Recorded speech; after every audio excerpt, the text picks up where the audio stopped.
Praise the Lord. I greet you very good morning in the precious name of our Lord and Savior Jesus Christ. మన ప్రభువును రక్షకుడైన యేసుక్రీస్తు నామంలో మీ అందరికీ శుభాలు తెలియజేస్తున్నాను. ఎలా ఉన్నారు మీరంతా? బాగున్నారా? మీకోసం ఎల్లప్పుడూ ప్రార్థన చేస్తున్నాను. మనం ఆరాధించే దేవుడు మనల్ని ఆదరించేవాడని దేవుని వాక్యం సెలవిస్తుంది. మనుషులు మాటల ద్వారా మనల్ని ఆదరిస్తారేమో కానీ దేవుడు తన క్రియ చేసి మన కొరతను తీర్చి ఆ కార్యాన్ని సఫలం పరిచి మన కన్నీటిని తుడిచి మనల్ని ఆదరిస్తాడని ఓదారుస్తాడని దేవుని వాక్యం సెలవిస్తుంది. తన మందిరంలో తన లేఖనాల ద్వారా తన క్రియల ద్వారా దేవుడు మనల్ని ఆదరిస్తాడు అని. హల్లెలూయా. దీని విషయం మీరు దేవుని సన్నిధిలో ప్రార్థన చేస్తున్నారో, దేవుని వెతుకుతున్నారో, దేవుడు ఆ ప్రార్థనలు అంగీకరించి దేవుడు మిమ్మల్ని ఓదారుస్తాడని, మిమ్మల్ని లేవనెత్తాడని దేవుని వాక్యం సెలవిస్తుంది. ప్రతిరోజు కూడా మన బైబిల్ గ్రంథంలోంచి ఒక వాగ్దానం ధ్యానం చేస్తున్నాం కదా. ఈరోజు కూడా ఒక వాగ్దానం ధ్యానం చేద్దామని చూడండి. బైబిల్స్ ఉన్న వాళ్ళంతా ఓపెన్ చేయండి. రోమిలికి రాసిన పత్రిక 2వ అధ్యాయం 10వ వచనంలో రాయబడింది. సత్క్రియ చేయు ప్రతివానికి మొదట యూదునికిని గ్రీసు దేశస్థునికి కూడా మహిమయు ఘనతయు సమాధానమును కలుగును. హల్లెలూయా. సత్క్రియలు చేసేవారికి, మంచి పనులు చేసేవారికి, గుడ్ వర్క్స్ చేసేవారికి దేవుడిచ్చే ఆశీర్వాదం ఏంటంటే దేవుడు వారికి మహిమయు ఘనతయు సమాధానము దేవుడు ఇస్తాడని దేవుని వాక్యం సెలవిస్తుంది. మనం అన్నిటిలో మంచి కావాలని కోరుకుంటాం. మంచి ఇల్లు, మంచి ఉద్యోగం, మంచి లైఫ్ పార్ట్నర్, మంచి ఆహారం, మంచి వస్త్రాలు, అన్నీ మంచి కావాలనుకుంటాం. అలాగే దేవుడు కూడా తన ప్రజలు మంచిగా ఉండాలనే కోరుకుంటున్నాడని బైబిల్లో రాయబడింది. మేలు చేయువాడు దేవుని సంబంధి, కీడు చేసేవాడు అపవాది సంబంధం. అంటే మంచి చేసేవాడు దేవుని సంబంధులని. దేవుని సంబంధులు ఖచ్చితంగా మంచి చేస్తారని. దేవుడు మంచివాడు. ఎవరైతే నిజంగా రక్షణ పొంది ఉన్నారో వారు మంచి పనులే చేస్తారని. ఒకరికి కీడు కానీ, అన్యాయం కానీ, మోసం కానీ ఎప్పుడు కూడా చేయరని. మన భారతదేశంలో జవహర్లాల్ నెహ్రూ గారు ఫస్ట్ ప్రైమ్ మినిస్టర్, ఆయన కూడా చెప్తారు భారతదేశానికి క్రైస్తవులు ఎప్పుడూ కూడా మంచి చేస్తారని. ఒక నిజమైన క్రైస్తవుడు, నిజంగా క్రీస్తు ప్రభువును వెంబడించేవాడు ఖచ్చితంగా మంచి చేస్తాడు, మంచి క్రియలు చేయాలని. ఈ లోకంలో చాలామంది ఏమనుకుంటారంటే మంచి పనులు చేయడం ద్వారా మనం పరలోక రాజ్యం సంపాదించుకుంటాం అనుకుంటారు. మేము చాలా పాపం చేసామండి, చాలా అన్యాయం చేసాం, అక్రమం చేసాం, కాబట్టి కొన్ని మంచి పనులు చేయడం ద్వారా అవి బ్యాలెన్స్ అవ్వడం ద్వారా మేము పరలోక రాజ్యం వెళ్తాం అనుకుంటారు. అది బైబిల్ చదివించే మాట ఏంటంటే మనుషులు చేసే మంచి క్రియల ద్వారా పరలోక రాజ్యం మనం సంపాదించుకోం. క్రీస్తు ప్రభు వారు చిందించిన తన అమూల్యమైన రక్తం ద్వారా, ఆయన మన కొరకు ప్రాణం పెట్టడం ద్వారా మనము పరలోక రాజ్యాన్ని సంపాదించుకుంటాం. మన పాపాలు క్షమించబడతాయి. ఎవరైతే క్రీస్తు ప్రభు దేవుడని నమ్మి ఆయన నా పాపాల కోసమే ప్రాణం పెట్టారు, నా పాప భారాన్ని ఆయన భరించారని నమ్మి ఆయన దగ్గరికి వచ్చి ఎవరైతే పశ్చాత్తాపంతో తన పాపాలు ఒప్పుకుంటారో దేవుడు వారిని క్షమిస్తాడని, వారి మనస్సు మారుస్తారని, దేవుడు వారి హృదయాన్ని పవిత్రపరుస్తారని దేవుని వాక్యం సెలవిస్తుంది. వారు రక్షించబడ్డారు కాబట్టి, ఒక వ్యక్తి రక్షించబడ్డాడు కాబట్టి, పాపం నుంచి విడుదల పొందాడు కాబట్టి, తన మనసు నూతన పరచబడింది కాబట్టి, మంచిగా మారింది కాబట్టి అతడు మంచి కార్యాలు చేయాలి అని. హల్లెలూయా. మంచివాడైన దేవుణ్ణి తమ హృదయంలో కలిగి ఉన్నాం కాబట్టి క్రైస్తవులుగా మనం మంచి పనులు చేయాలని. హల్లెలూయా. మనం మంచి పనులు చేయడం ద్వారా, మనం మంచిగా ఫలించడం ద్వారా దేవుని నామం మహింపరచబడుతుందని బైబిల్లో రాయబడింది. సత్క్రియలైన ధనాన్ని మీరు సంపాదించుకున్నారు. ఈ లోకంలో ధనం సంపాదించుకోవడానికి ఎంతో ప్రయాసపడుతూ ఉంటాం. అయితే కొన్నిసార్లు ఆ ధనాన్ని వెచ్చించి మనం సత్క్రియలైన ధనాన్ని సంపాదించుకోవాలి. మనకున్న శక్తిని వెచ్చించి సత్క్రియలైన ధనాన్ని సంపాదించుకోవాలని, మనకున్న సమయాన్ని వెచ్చించి సత్క్రియలైన ధనాన్ని సంపాదించుకోవాలని. ఆ ధనము చెమ్మట పట్టదని, ఆ ధనాన్ని ఎవరో కూడా దోచుకోలేరని దేవుని వాక్యం సెలవిస్తుంది. కొన్నిసార్లు ఎవరైనా మన దగ్గర సహాయంకి వచ్చినప్పుడు, ధనం సహాయం చేసే పరిస్థితి ఉన్నప్పుడు మనం ఎంత చేయగలమో అది చేయాలని. మాట సహాయం చేసే సమయం వచ్చినప్పుడు ఆ సహాయం మనం చేయాలని. ప్రార్థనా సహాయం చేయాల్సి వచ్చినప్పుడు ప్రార్థనా సహాయం మనం చేయాలని.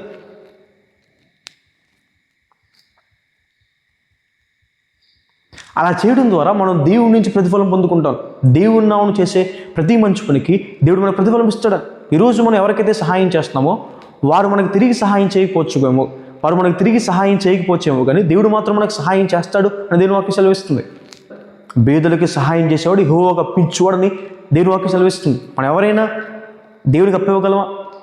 అయితే ఎవరైతే బేదవారికి సహాయం చేస్తారో ఆ సహాయాన్ని దేవుడు స్వీకరిస్తున్నాడు. ప్రభు మాట్లాడుతుంటారు కదా, నేను ఆకలికొని ఉన్నాను, మీరు నాకు ఆహారం పెట్టలేదు. నేను తప్పికొని ఉన్నాను, మీరు నాకు దాహం తీర్చలేదు. నేను వస్త్రహీనున్నై ఉన్నాను, మీరు నాకు వస్త్రాలు ఇవ్వలేదు. అప్పుడు వారందరూ అడుగుతారు, ప్రభు నువ్వు ఎప్పుడు ఆకలికొని ఉన్నావు, నువ్వు ఎప్పుడు తప్పికొని ఉన్నావు, నువ్వు ఎప్పుడు వస్త్రహీనున్నై ఉన్నావు అంటే, నీ కంటి ఎదుట ఒక సహోదరుడు అలా కనపడినప్పుడు, వస్త్రహీనుడై ఆకలి కలిగి దప్పిక కలిగి ఉన్నప్పుడు వారికి సహాయం చేయకపోతే నువ్వు నాకు సహాయం చేయలేనట్టే. అయితే ఎవరైతే వస్త్రహీనుడితో ఉన్న ఒక వ్యక్తిని కనబడినప్పుడు అతనికి వస్త్రాలు ఇచ్చినప్పుడు ఆకలితో ఉన్న వ్యక్తి ఆకలి తీర్చినప్పుడు, దాహం కలిగిన వ్యక్తికి దాహం తీర్చినప్పుడు ఆ సహాయాన్ని దేవుడు స్వీకరిస్తాడు, దేవుడు అంగీకరిస్తాడని దేవుని వాక్యం సెలవిస్తుంది. ఆయనకే చేసినట్టుగా దేవుడు తీసుకుంటాడని దేవుని వాక్యం సెలవిస్తుంది. హల్లెలూయా. ఆయన దానికి 100 రెట్లుగా ప్రతిఫలం ఇస్తాడని. బైబిల్లో దొరక తబీత అనే ఆమెను చూస్తాము. ఆమె తమకున్న దాంట్లోనే, తమ చేసే పనిలోనే ఆమె అక్కడ వారందరికీ కూడా వస్త్రాలు కుట్టిపెట్టిందని దేవుని వాక్యం సెలవిస్తుంది. ఆమె చనిపోయినప్పుడు ఆమె చేసిన మంచి కార్యాలు జ్ఞాపకం చేసుకుంటూ ప్రజలందరూ కూడా ఆమె కుట్టి ఇచ్చిన వస్త్రాలు తీసుకొచ్చి పేతురు గారు చూపించారంట. అదిగోండయ్యా, ఆమె ఒకరికి వస్త్రాలు కుట్టించిందని చెప్పి చూపించారంట. అనుకుంటాను అవి చూసిన పేతురు గారు ఆమె చేసిన మంచి పనులు చూసి ఆమె కోసం అందరూ మంచిగా చెప్పుకోవడం చూసి గట్టిగా బలంగా ప్రార్థన చేసి ఉంటాడు ఆయన. వెంటనే తబీత ఆమె తిరిగి లేచిందని దేవుని వాక్యం సెలవిస్తుంది. హల్లెలూయా. మనం పుట్టినప్పుడు ఏడుస్తాం, అవునా కదా? మనం పుట్టినప్పుడు మనం బ్రతుకున్నామనే ప్రూఫ్ ఏంటి?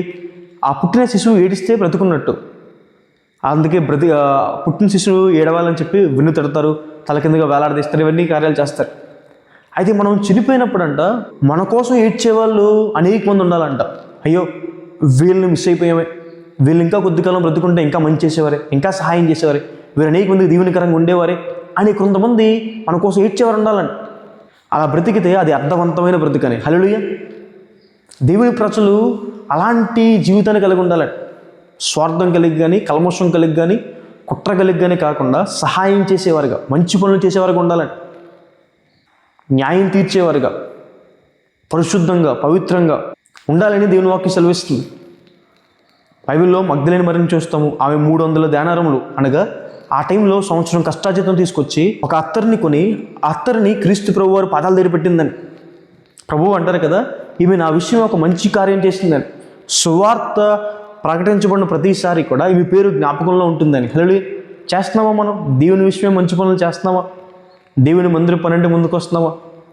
దేవుని సువార్త ప్రకటించడానికి మన శక్తిని, మన బలాన్ని, మన ధనాన్ని వాడుతున్నామా? దేవుని సేవలో మన ధనము, మన శక్తి, మన బలం వాడబడుతుందా? నేను చాలాసార్లు చెప్తాను కదా, మన శక్తి, మన బలము, మన ధనము దేవుని కోసం వాడలేకపోతే అది సాతాను వాడుకుంటాడని. దేవుని కోసం వాడబడలేని శక్తి, బలము, సమయము అది ఎంతున్నా వృధా అని. దేవుని కోసం వాడే ప్రతిదీ కూడా దీవెనకరము, ఆశీర్వాదకరము అని. హల్లెలూయా. దేవుని కోసం మీరు చేసే పని, దేవుని నామమున మీరు చేసే పని ప్రతిదీ కూడా జ్ఞాపకంలో ఉంటుంది. దేవుడు మీకు ప్రతిఫలం ఇస్తాడు అని. హల్లెలూయా. సత్క్రియలు చేసేవారికి దేవుడు మహిమ, ఘనత, సమాధానం అనుగ్రహిస్తాడు అని. హల్లెలూయా.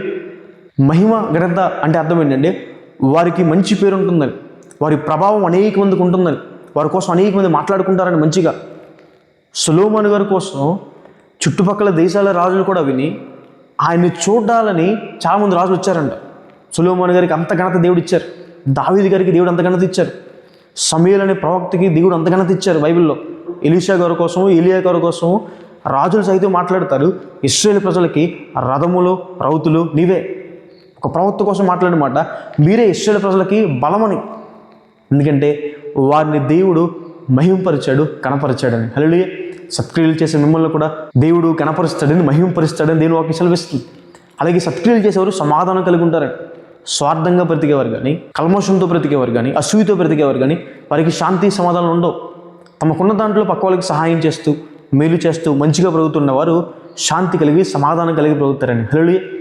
కాబట్టి వాగ్దానం విశ్వసించండి. మీకు చేతనైనంత, మీరు చేయగలిగినంత సహాయం చేయండి. మీరు దేవుడి నుంచి ఉన్నతమైన ఆశీర్వాదం పొందుకుంటారని. హల్లెలూయా. ప్రార్థన చేసుకుందాం. సర్వశక్తిమంతుడా, జీవం గల దేవేశ్వా, మీకు వేలాది వందనాలు యేసయ్యా. ఈరోజు వాగ్దానం ద్వారా మాతో మాట్లాడినందుకు దేవా మీకు వందనాలు. ఈరోజు మమ్మల్ని దర్శించినందుకు మీకు వందనాలు యేసయ్యా. ఈరోజు ఎంతమంది అయితే ఈ వాగ్దానం వీక్షిస్తున్నారో ప్రభావ, వారిని దీవించండి, ఆశ్రయించండి. సత్క్రియలు చేసేవారిని దీవించండి, ఆశీర్వదించండి, కృప చూపించండి ప్రభావ. వారికి మహిమ, ఘనత ప్రభావ, సమాధానం దయచేయండి దేవా. ప్రతి మాలుకుంటున్నాను యేసయ్యా ప్రభావ. అనారోగ్యంతో బాధపడుతున్న వారిని ముట్టండి, స్వస్థపరచండి, లేవనెత్తండి. అప్పుల బాధలతో ఉన్నవారిని ప్రభావ లేవనెత్తండి, కృప చూపించండి, వారిని ఆశీర్వదించండి అయ్యా ప్రభావ. సత్క్రియలు చేసేవారికి ప్రభావ మీరే ప్రతిఫలం దయచేయండి, గొప్ప కార్యాలు చేయండి ప్రభావ.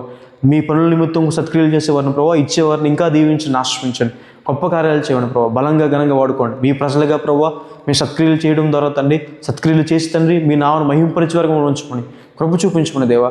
అలాంటి మనస్సు అందరికీ దయచేయమని యేసు నామమున అడిగి వేడుకుంటున్నాను తండ్రి. Amen. God bless you. God bless India.